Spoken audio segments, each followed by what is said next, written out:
The next topic is tangents and normals.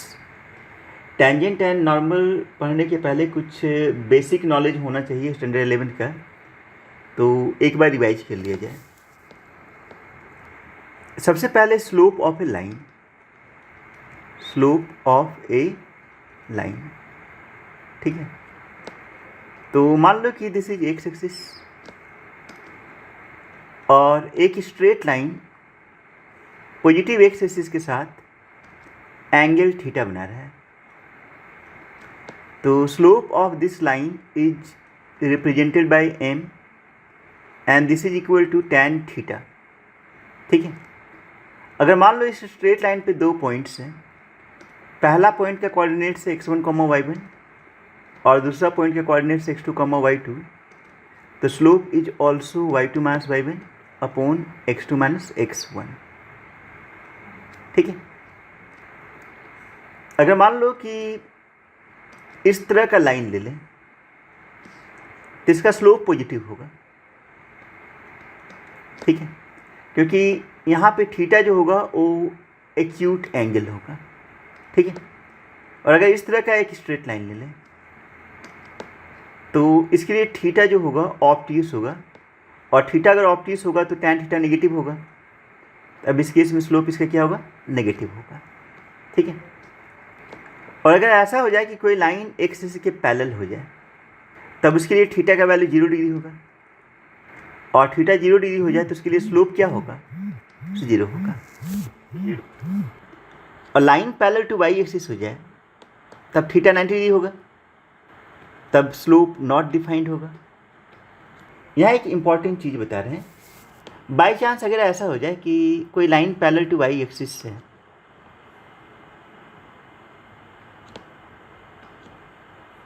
और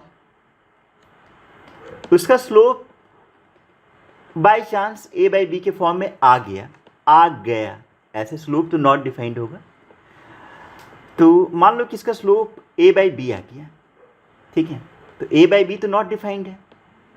not defined है इसका मतलब ये हुआ कि बी मस्ट बी 0। इसका मतलब क्या हुआ, बी मस्ट बी 0, ठीक है। अगर एम ए बाई बी हो जाए, by chance a by b हो जाए, ठीक है, तो ए बाई बी का तो कोई मतलब नहीं है, नॉट डिफाइंड ही है वो। इसका मीनिंग क्या होगा, बी 0 होगा, ठीक है। Next, suppose there are two straight lines और इन दोनों के बीच का एक्यूट एंगल है थीटा। एक का स्लोप है m1 और दूसरा का स्लोप है m2। तो acute angle is given by tan theta equal to m1 minus m2 upon 1 plus m1 m2 का मॉड। तो ये हो गया एंगल बिटवीन टू लाइंस या acute angle between two lines. अब अगर मान लो दो लाइंस पैरेलल हो जाए, चलो लाइंस का नाम देते हैं L1 और L2। लाइंस का नाम दे दिए L1 और L2। अगर L1 पैरेलल टू L2 हो जाए तब उस केस के लिए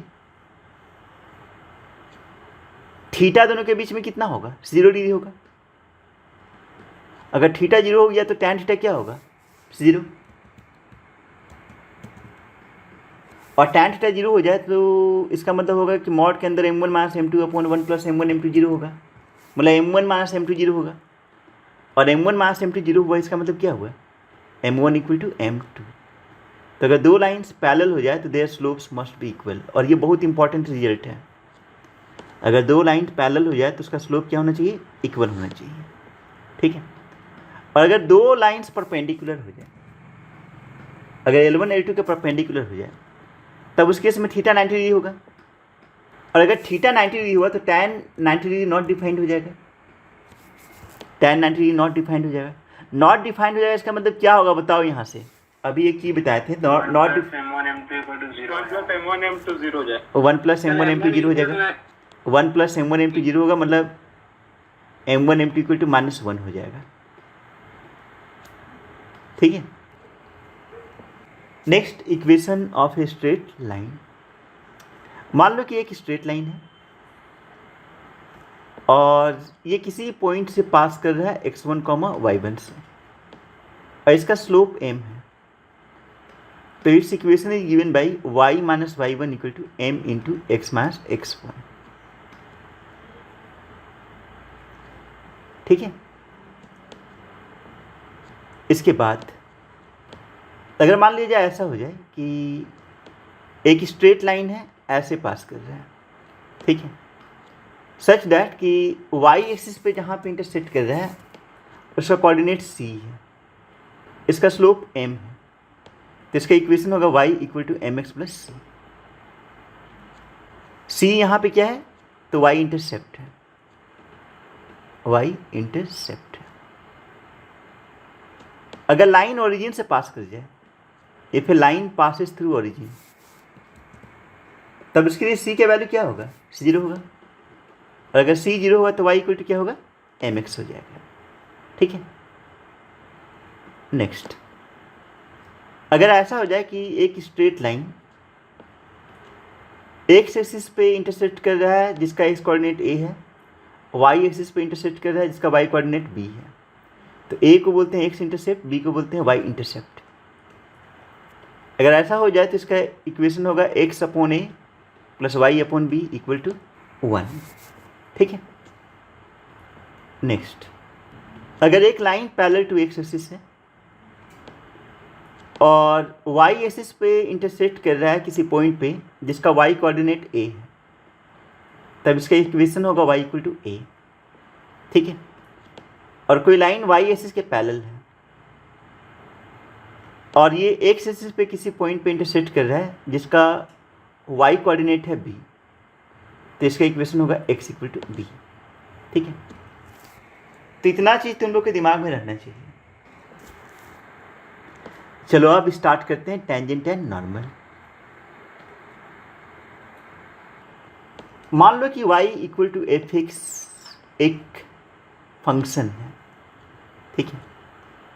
y equal to f x एक फंक्शन है और इस फंक्शन का ग्राफ कुछ ऐसा है। ठीक है। और इसमें किसी पॉइंट पे इंटरसेक्टेड हो गया, जैसे मान लो यहाँ पे एक पॉइंट P है जिसका कोऑर्डिनेट्स है x1, y1। ठीक है। तो पॉइंट P पे हम ऐसा किए कि एक स्ट्रेट लाइन ड्रॉ किए जो कि पॉइंट P पे जस्ट टच कर रहा है। ठीक है। तो ये जो स्ट्रेट लाइन होगा ये क्या होगा, टेंजेंट होगा। ठीक है।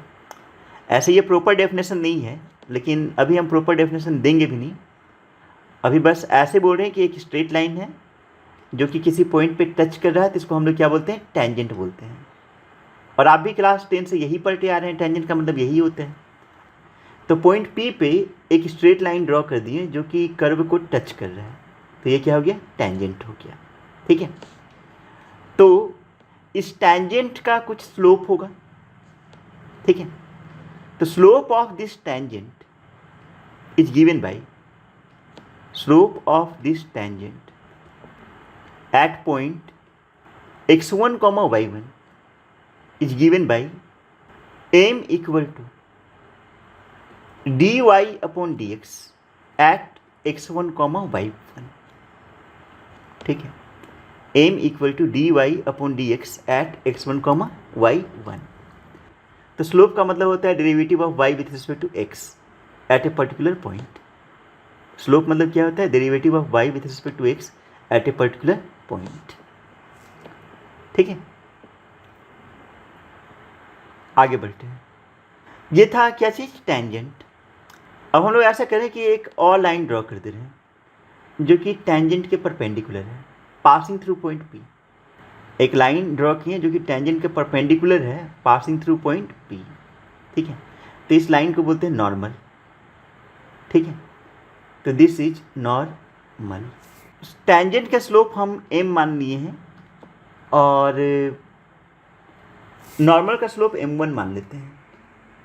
तो सबसे पहले नॉर्मल होता क्या है वो, तो normal is a line perpendicular to tangent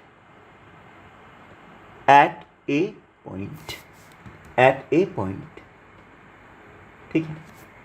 अब क्योंकि नॉर्मल और टेंजेंट परपेंडिकुलर है और टेंजेंट का स्लोप m है और नॉर्मल का स्लोप m1 है, तो m इंटू m1 होना चाहिए -1, और अगर m इंटू m1 -1 हुआ तो m1 इक्वल टू क्या होगा, -1 अपॉन m, ठीक है। तो इसको हम लिख सकते हैं -1 upon d y upon d x, तो इसको लिख सकते हैं -dx अपॉन डी वाई, ठीक है। तो हम ऐसा बोल सकते हैं कि स्लोप ऑफ नॉर्मल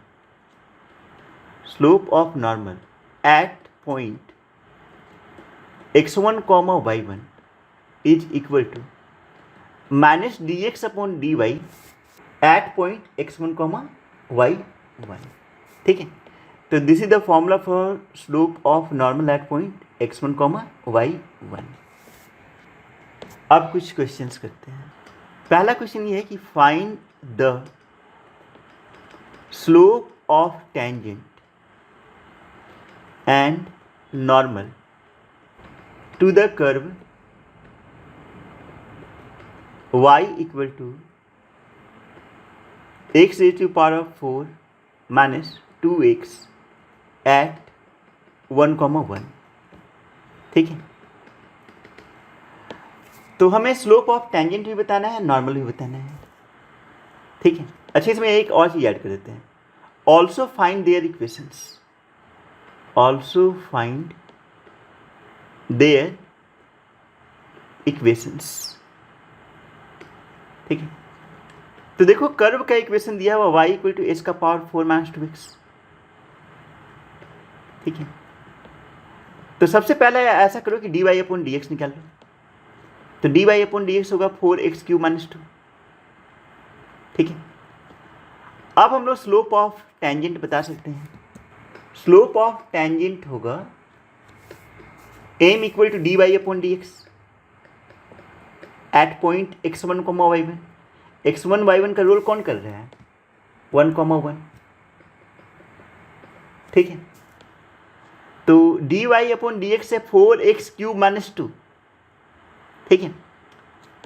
तो 4x³ माइनस 2 में x की जगह पे 1 पुट करना है, और अगर y होता तो y की जगह पे 1 पुट करते हैं, यहाँ x 1 है y 1 है, ठीक है। तो luckily d y upon d x में सिर्फ x है, y तो है ही नहीं, तो x की जगह पे 1 पुट कर लो, ठीक है।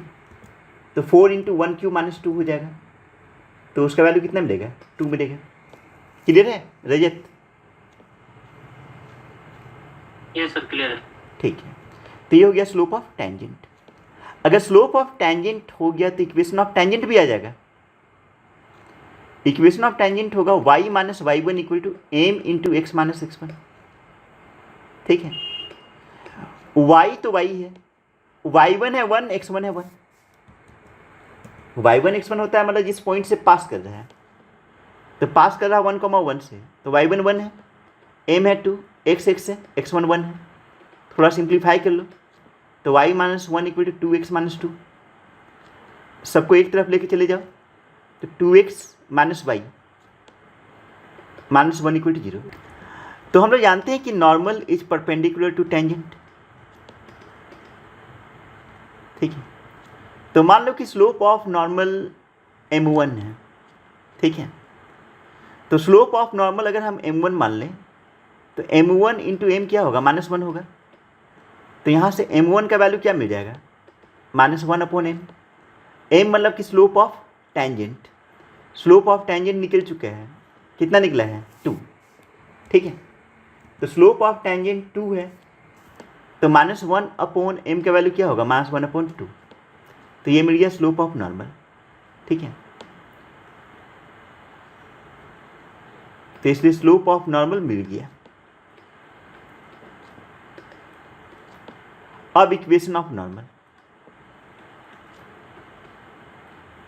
इक्वेशन ऑफ नॉर्मल का फॉर्म होगा y minus y1 equal to m into x minus x1, लेकिन m यहाँ पे m1 है, इसका m m1 है, y1 ऑब्वियसली 1 है, m1 है -1/2, x x है, x1 है 1, ठीक है। 2 से मल्टीप्लाई कर लो, तो 2y minus 2 equal to -x plus 1, सबको एक तरफ ले आओ, x plus 2y minus 3 equal to 0, this is the answer. अब बोलो सुजीत, कहीं दिक्कत है? नहीं सर, कोई दिक्कत नहीं है। ठीक है। हाँ अविनाश, आपको समझ में आया? यस सर, आ गया। ठीक है। नेक्स्ट प्रॉब्लम है, find the slope of tangent and normal to the curve x equal to a cos q theta comma y equal to a sin q theta at theta equal to π/4। ठीक है। अच्छा, ये कौन सा form है बताओ तो, ये कौन सा फॉर्म है? अगर एक्स वाई कोई थर्ड वेरिएबल के टर्म में एक्सप्रेस होता है तो उसको हम लोग कौन सा फॉर्म बोलते हैं? पैरामीट्रिक फॉर्म बोलते हैं। पैरामीट्रिक फॉर्म है।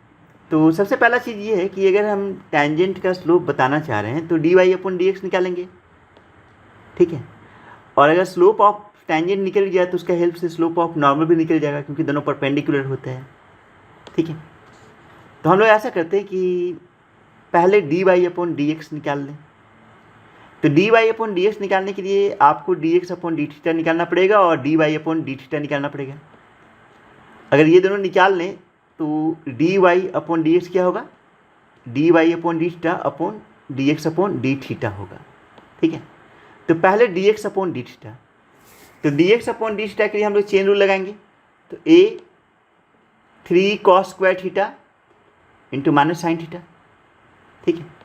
और dy/dθ के लिए भी हम लोग चेन रूल लगाएंगे। तो a 3 sine square theta into cos theta. ठीक है। तो dy/dx क्या है? dy/dθ/dx/dθ। तो dy/dθ है 3a sine square theta cos theta और dx/dθ है 3a cos square theta minus sine theta. ठीक है। तो 3a कैंसिल हो जाएगा और एक साइन थीटा कॉस थीटा भी कैंसिल हो जाएगा। ओवरऑल न्यूमरेटर में बचेगा साइन थीटा और डिनोमिनेटर में बचेगा cos theta with negative sign. तो अल्टीमेटली मिला dy/dx equal to minus tan theta. तो dy/dx निकल गया। अब हम लोगों से बोला क्या है? हम लोगों से बोला है slope of tangent and normal calculate करने के लिए। कहाँ पे? थीटा इक्वल टू π/4 पे। ठीक है। तो पहले slope of tangent at theta equal to π/4। तो slope of tangent at theta equal to π/4 is m equal to dy/dx at theta equal to π/4 लिखेंगे, क्योंकि इस बार dy/dx थीटा के टर्म में एक्सप्रेस्ड है। तो यहाँ थीटा इक्वल टू π/4 लिख देंगे। तो dy/dx है माइनस tan थीटा। तो थीटा इक्वल टू π/4 पे मिल जाएगा माइनस tan π/4, जिसका वैल्यू होगा -1। तो ये मिला स्लोप ऑफ टेंजेंट। ठीक है। और अगर स्लोप ऑफ टेंजेंट निकल गया तो स्लोप ऑफ नॉर्मल नहीं बता देंगे हम लोग। स्लोप ऑफ नॉर्मल क्या होगा? -1/m हो जाएगा, डायरेक्ट लिख सकते हो। तो -1/m करेंगे तो क्या मिल जाएगा? 1 मिल जाएगा। m1 m2 इक्वल टू -1 होते हैं। m1 into m2 equal to -1 होता है, क्योंकि टेंजेंट और नॉर्मल परपेंडिकुलर होते हैं। ठीक है, इसलिए हाँ यहाँ लिख सकते हो because tangent is perpendicular to normal. ठीक है। चलो, इस क्वेश्चन में अगर तुमसे ये पूछ दे कि find equation of tangent and normal, find equation of tangent and normal, तो अब दिक्कत है। दिक्कत क्या है? दिक्कत यह है कि टेंजेंट और नॉर्मल बताने के लिए इक्वेशन होता है y minus y1 equal to m into x minus x1। x1 y1 तो दिया हुआ नहीं है, वो तो दिया हुआ है थीटा इक्वल टू π/4। क्या करेंगे? तो कर्व का इक्वेशन हम लोग देखेंगे। ठीक है। कर्व में x coordinate y coordinate of general point दिया हुआ है। तो अगर इसमें थीटा इक्वल टू π/4 पुट कर लें तो रिक्वायर्ड पॉइंट का कोऑर्डिनेट्स आ जाएगा और वही होगा x1 और y1। ठीक है। सर थीटा का जगह पे इक्वेशन निकालना चाह रहे हैं। करेंगे। हाँ, थीटा यहाँ पे π/4 पुट कर लेंगे, तब उससे x1 y1 मिल इक्वेशन जाएगा। निकालना चाह रहे हैं क्या हम लोग? हाँ, इक्वेशन निकालना चाह रहे हैं। ठीक है। अब देखो, अगर मान लो थीटा इक्वल टू π/4 हो गया, ठीक है। मान लो ये कोई भी कर्व है, जो भी कर्व है, यहाँ पे रिक्वायर्ड पॉइंट है जहाँ पे थीटा है π/4, तो इसके कॉरस्पॉन्डिंग एक्स कोऑर्डिनेट और वाई कोऑर्डिनेट होगा, और यहीं पे हम लोग टेंजेंट और नॉर्मल ड्रॉ किए हैं। ठीक है, इसी जगह पे हम लोग क्या ड्रॉ किए हैं, टेंजेंट और नॉर्मल। ठीक है, तो उसका एक्स कोऑर्डिनेट और वाई कोऑर्डिनेट की जरूरत पड़ेगा। एक्स कोऑर्डिनेट कैसे निकालेंगे वो समझो। हम लोगों को पता है एक्स है a sin क्यूब थीटा। ठीक है, तो अगर x1 चाहिए तो थीटा यहाँ पे π/4 पुट कर लो। तो साइन π/4 क्या होता है, 1/√2। तो साइन क्यूब π/4 क्या होगा, 1/2√2। ठीक है, similarly y coordinate of a general point दिया हुआ है a cos क्यूब थीटा। ठीक है, तो अगर y1 चाहिए तो उसके लिए थीटा यहाँ पे π/4 पुट कर लो। cos π/4 होता है 1/√2, तो cos क्यूब π/4 होगा 1/2√2। तो रिक्वायर्ड y कोऑर्डिनेट हो जाएगा a/2√2। तो ये x1 y1 मिल गया। अगर x1 y1 मिल गया तो इक्वेशन ऑफ टेंजेंट भी आ जाएगा, इक्वेशन ऑफ नॉर्मल भी आ जाएगा। ठीक है, तो इक्वेशन ऑफ टेंजेंट क्या होगा, y minus y1 equal to m into x minus x1। ठीक है, y है, y1 है a/2√2, m का वैल्यू -1 था, x है, x1 का वैल्यू कितना है, a/2√2 है। 2√2 से थ्रू आउट मल्टीप्लाई कर लो, तो 2√2y minus a equal to -2√2x plus a। ठीक है, सबको एक तरफ लेके चले जाओ, तो 2√2x plus 2√2y minus 2a equal to 0।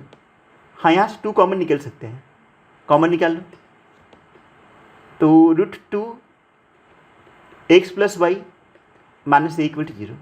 तो this is the required equation of tangent. ठीक है, अच्छा ये इक्वेशन ऑफ टेंजेंट है। इक्वेशन ऑफ नॉर्मल क्या होगा, तो फॉर्म होगा y minus y1 equal to m into x minus x1, लेकिन इसका स्लोप m1 लिख दे रहे हैं। अब स्लोप m थोड़ी ना है, अब स्लोप m1 है, m1 का वैल्यू 1 है। ठीक है, तो y minus a/2√2 equal to 1 into x minus a/2√2। ठीक है, a/2√2 कैंसिल हो जाएगा, तो अल्टीमेटली मिल जाएगा y equal to x। This the answer. देखो नेक्स्ट क्वेश्चन में दिया हुआ है कि find the equations of all lines having slope 0 which are tangent to the curve this. ठीक है, तो एक रैंडम कर्व दिया हुआ है और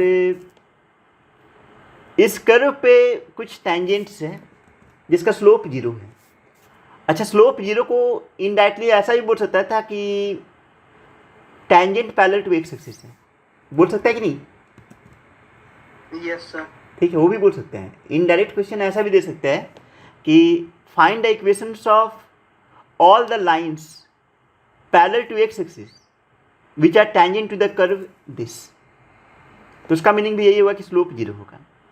मतलब क्वेश्चन में तो ये दे ही दिया है कि स्लोप 0 है।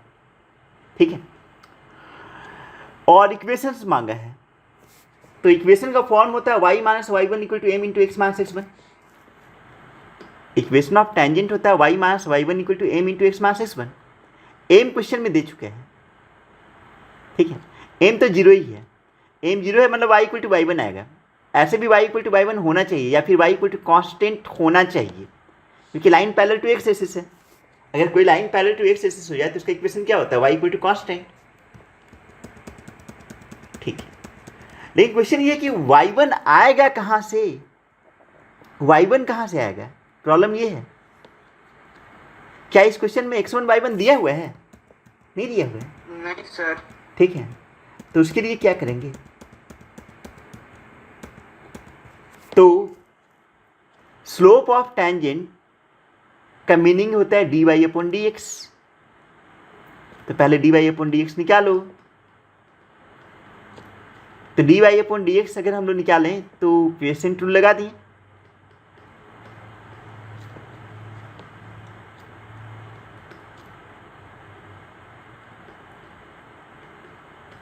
क्लियर है जो लिखे हैं हम? Yes sir. ठीक है, क्वेश्चन रूल से आ गया। एक और चीज़, पहले ऐसा करो कि जिस पॉइंट पे टेंजेंट बनाया है उसका कोऑर्डिनेट्स मान लो x1, y1। ठीक है, x1, y1। तो स्लोप ऑफ टेंजेंट जो होगा, स्लोप ऑफ टेंजेंट जो होगा at x1, y1 is m equal to dy/dx at x1, y1। तो इसमें x की जगह पे x1 पुट कर लो, y की जगह पे y1 पुट कर लो। लकली y1 तो है ही नहीं, मतलब y तो है ही नहीं, तो -2 इंटू x1 -1 हुआ।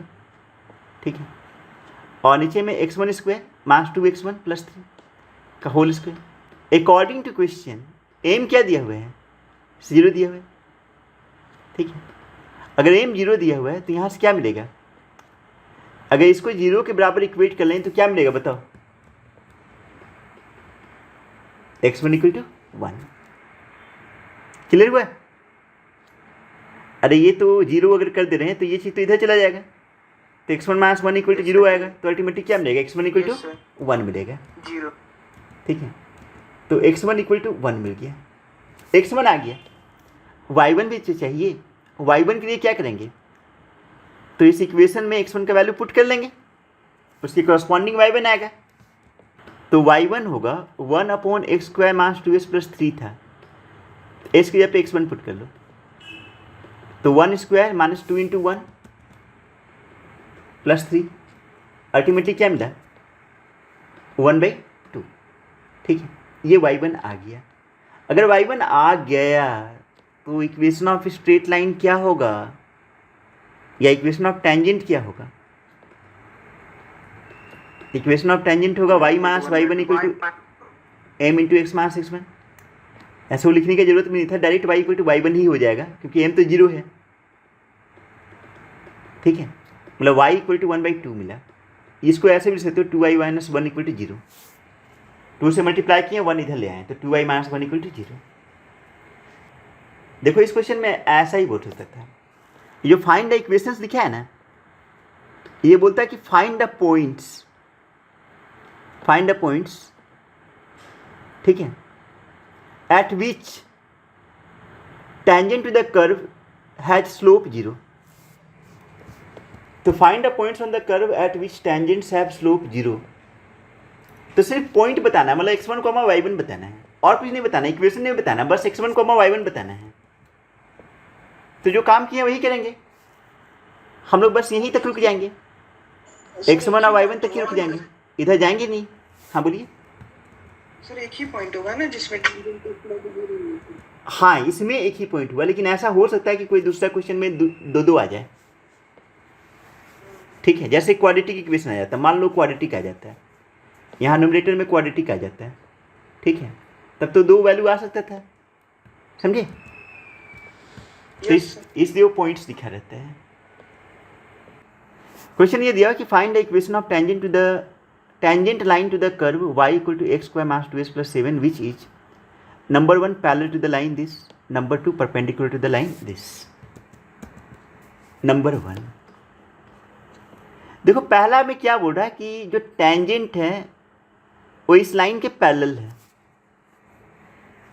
ठीक है, तो सबसे पहला चीज़ ये है कि जो गिवन लाइन है, गिवन लाइन है, उसका स्लोप निकाला जाए। स्लोप निकालने का सबसे अच्छा तरीका है y = mx + c यूज कर लो। क्या यूज कर लो? y = mx + c। ठीक है, तो x के साथ जो होता है वही तो m होता है। ठीक है, तो गिवन लाइन है 2x - y + 9 = 0, तो इसको लिख सकते हैं y = 2x + 9, और इसका फॉर्म हो गया mx + c। तो m का वैल्यू कितना हो गया? 2। m ही तो स्लोप होता है। ठीक है, तो ये स्लोप ऑफ लाइन है, m = 2 मतलब स्लोप ऑफ लाइन है। अब क्वेश्चन में ये दिया हुआ है कि टेंजेंट जो है इस लाइन के पैरेलल है। Tangent is parallel to given line. अगर टेंजेंट गिवन लाइन के पैरेलल हो गया तो स्लोप ऑफ टेंजेंट क्या होगा? 0। 0 कैसे होगा? -2 भी क्यों होगा? अरे स्लोप ऑफ टेंजेंट 2 ही होगा ना, स्लोप ऑफ लाइन ही होगा। अगर 2 लाइंस पैरेलल हो जाए तो उसका स्लोप इक्वल होता है, लिखवाए थे उधर, आज पढ़ लेना, आज पहले थ्योरी पढ़ना बैठ के और थ्योरी याद कर लेना। m1 equals to m2। हाँ, और आप लोग ICSE वाले बच्चे 10 में पढ़े हो ये चीज़। सर 0 है इसलिए ना m1 इक्वल्स टू m2 होगा। एंगल 0 है, दोनों के बीच का एंगल 0 है। हाँ। 0 क्या है? दोनों के बीच का एंगल 0 है। हम तो स्लोप पूछे थे ना, तो हम तो स्लोप ही समझेंगे कि आप स्लोप बता रहे हैं। नहीं, हम वो वाला बता रहे थे।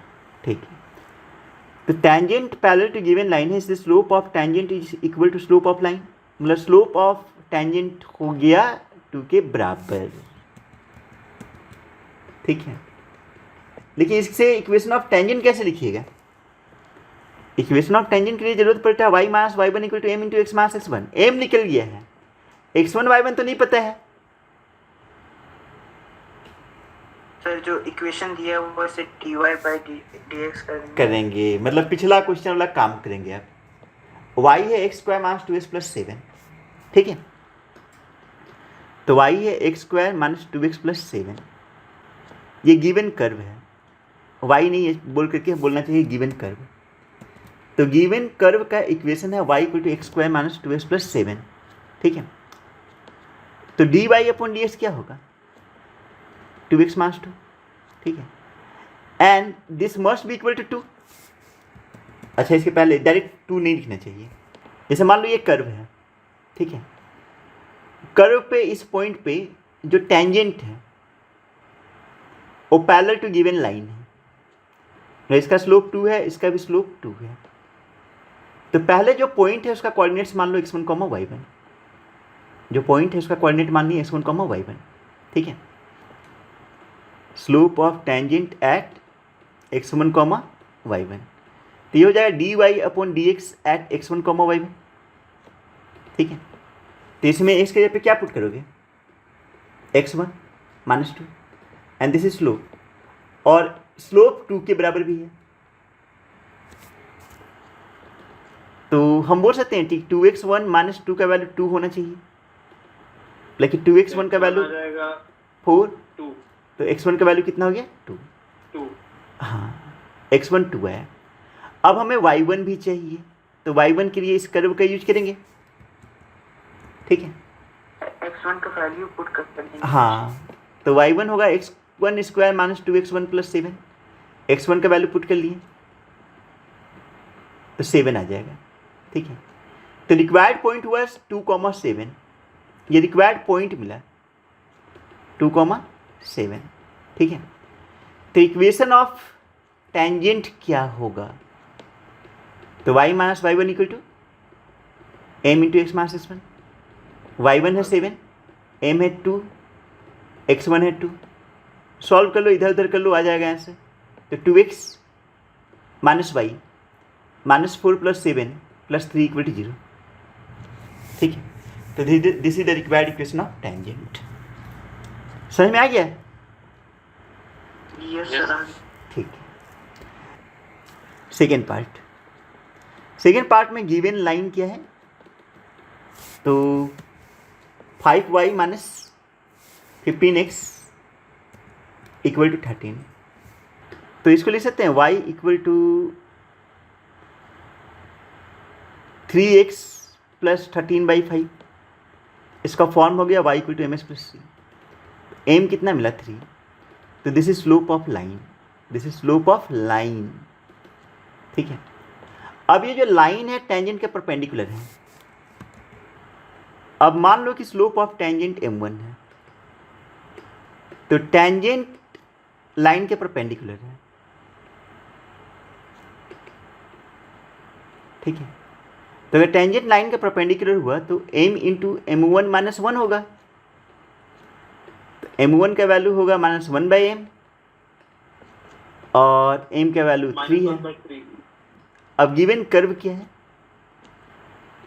अच्छा, इसके बाद क्या करना है आप तो बता सकते हो तुम लोग, बोलो। सर इसका डिफरेंशिएशन करेंगे, मतलब dy बाई dx करेंगे। हाँ, और x और y का वैल्यू निकालेंगे। हाँ, मतलब उसको पहले m से इक्वेट कर लेंगे, मतलब m1 से इक्वेट कर लेंगे, dy बाई dx निकालेंगे, उसको m1 से इक्वेट करेंगे, मतलब माइनस 1/3 से इक्वेट करेंगे, तो वहाँ से x का वैल्यू आ जाएगा, x का वैल्यू आएगा, फिर क्या आ जाएगा? y का वैल्यू आ जाएगा, ठीक है। हाँ, उसके बाद इक्वेशन बना देंगे। हाँ, फिर y minus y1 equal to m into s minus x1 हो जाएगा। तो हो गया।